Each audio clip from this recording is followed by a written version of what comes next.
It's a scam targeting homeless people by luring them with work and then coercing them to cash a fake check. That's what may have happened to two men out of Grand Rapids. 13 on your side's Carla Byron's in the newsroom. Carla, you talk with a mother who says her son was a victim to this scam. Yeah, it's a lesson she says her son has learned the hard way, and she hopes others, especially those who are the most vulnerable, don't fall victim as well. It's very terrifying. It's very heartbreaking. This woman, who wants to remain anonymous, tells us her son was homeless, staying at Meltrotter Ministries, a shelter in downtown Grand Rapids, where she says he was approached by two men back in September. These guys said, does anybody want to work? He said, yeah, and took off with them. They did some construction work in Cadillac. Afterwards, they offered her son $900 out of a $6,000 check if he cashed it at a bank.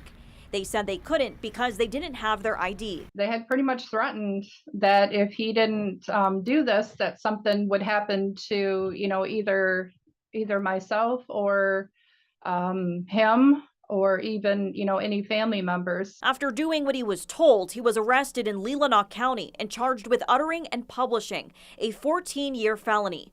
She says he did not know the check was fake. Yes, Your Honor, I would just like to say Mr. Castillo is really putting his life together. He's living in Meltrotter right now. He was supposed to start a new job today. In a separate case this Wednesday, 29-year-old Alex Castillo of Grand Rapids was charged with the same crime.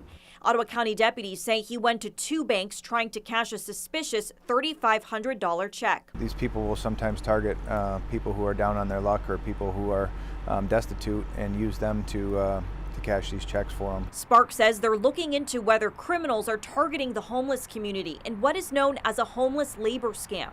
Court records show Castillo was residing at Meltrotter Ministries. However, there's no evidence currently he was approached by anyone while there. Somebody who's in charge of the operation, or a ringleader, I'll say, will enlist other people that will go and actually do the cash checking for them, so that if someone gets caught, it's the person trying to pass the bad check and not the actual person stealing them. Deputies say this could be part of a larger criminal operation involving theft of checks from business mailboxes.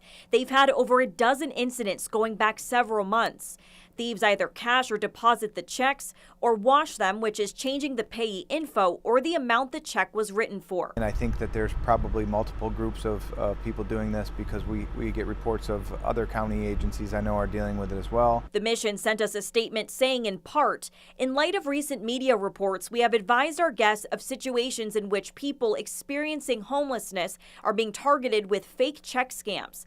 We are saddened to hear of these instances, which, to the best of our knowledge, have occurred outside of our building and out of our control. We encourage individuals to be vigilant and hope law enforcement is able to identify the perpetrators. This mother has a warning for all. I don't care about these homeless people. They're using these homeless people because they think that homeless people are desperate. They want to make a quick buck. Don't fall for that. Don't ruin your life over something like this.